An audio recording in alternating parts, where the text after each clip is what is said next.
Imagine preparing for the NDECC, spending thousands of dollars, practicing class 2 preps until your typodon starts to look like modern art, only to hear there might be another way. Not an easy way, not a shortcut, but a different pathway. Yes. Canada has introduced a new dental licensing pathway, and it could change your strategy completely. But before you get excited, let's talk facts, not assumptions. License ready with a level up and go.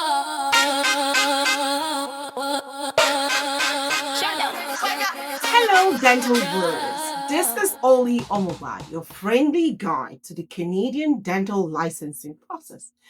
Welcome back to License Ready with Ollie, where we don't just motivate, we position you to win.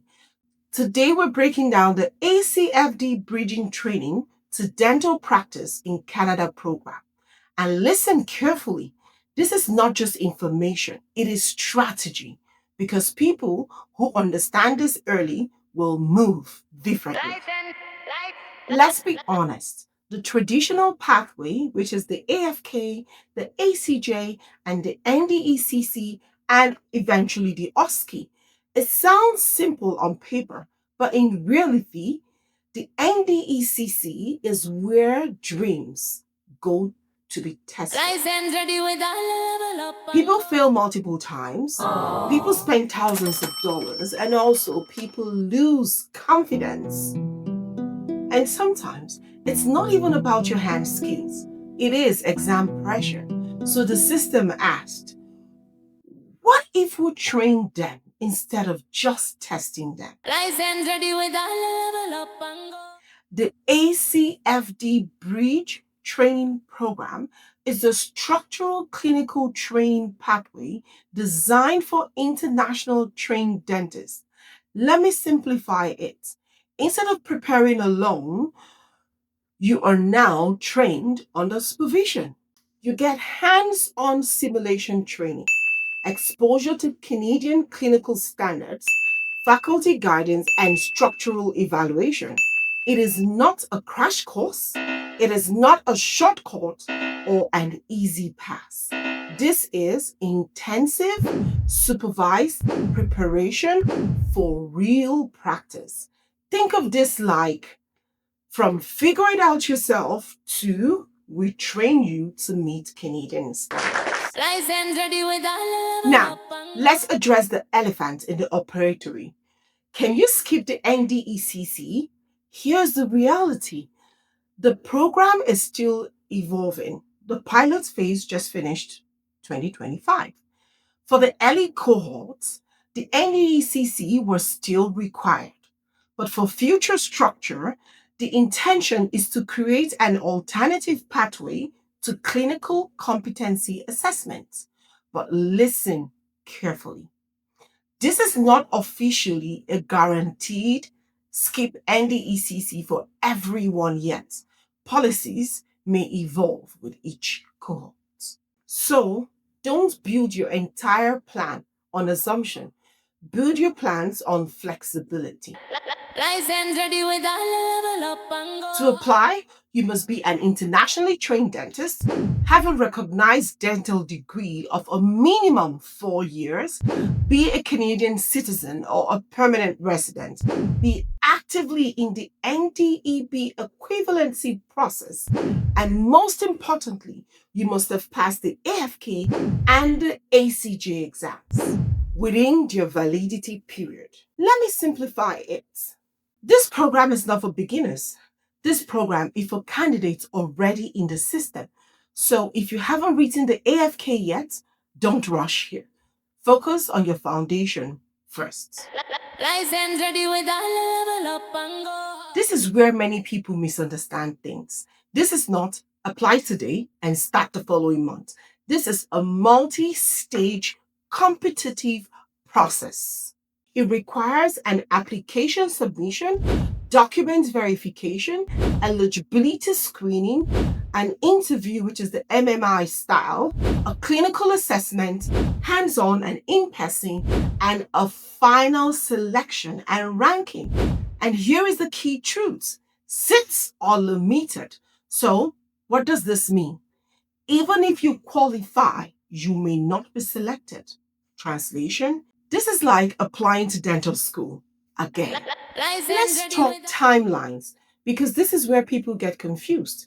From application to final selection, it can take months, and you're looking at an application period, a screening phase, interviews, clinical assessment, and only then final admission decision. So it is not a fast track entry, it is a process. Now, let's talk money. Here is the honest truth. Exact cost is not fully standardized, or was not fully standardized for the pilot phase. But what we know now is it is a university placed program. It costs 30,000 Canadian dollars, so it is not cheap, and it has a $500 application fee. But it is significantly shorter than a DDS program. The duration is a 10 months, so approximately 1 year of full-time training, compared to the 2 to 3 years DDS program. Also compared to the multiple NDECC attempts. So yes, it may be more efficient, but it is still an investment. What would you actually do? You will train in operative dentistry, endodontics, prosthodontics, periodontics, oral surgery, pediatrics, plus simulation labs, clinical exercises, and Canadian treatment plan. So you're not watching videos, you're actually working. Let's be very clear here. ACFD does not give you a license. After completion, you proceed to the NDEB virtual OSCE. Then you apply for provincial licensure. Think of the ACFD as we trained you, now prove competence. This is not a shortcut. You are replacing one high pressure exam with competitive selection, intensive training, limited seats. So ask yourself a very important question. Do you prefer exam pressure or selection plus training pressure? If you are smart, and I know you are, do this. Continue preparing for the NDECC, apply for the ACFD at the same time. Why? Because ACFD is limited, it is not guaranteed, and it is still evolving. Never depend on one pathway. Smart candidates create options. At this point, some of you are thinking, Ollie, AFK, ACJ, interview, assessments, again? My dear, at this rate, even your typodont will apply for permanent residence. This ACFD pathway is a major shift in Canada, and those who understand it early will position themselves ahead of thousands. In this pathway, you can bypass the NDECC exams, but then the admission process could look cumbersome. The application for the cohort for 2026 has already closed. You can target the following year. If this video helped you, like, subscribe, and share with another dental warrior. Subscribe to License Ready with Ollie, because here we don't guess, we don't panic, we prepare, we win, we stay license ready. License ready with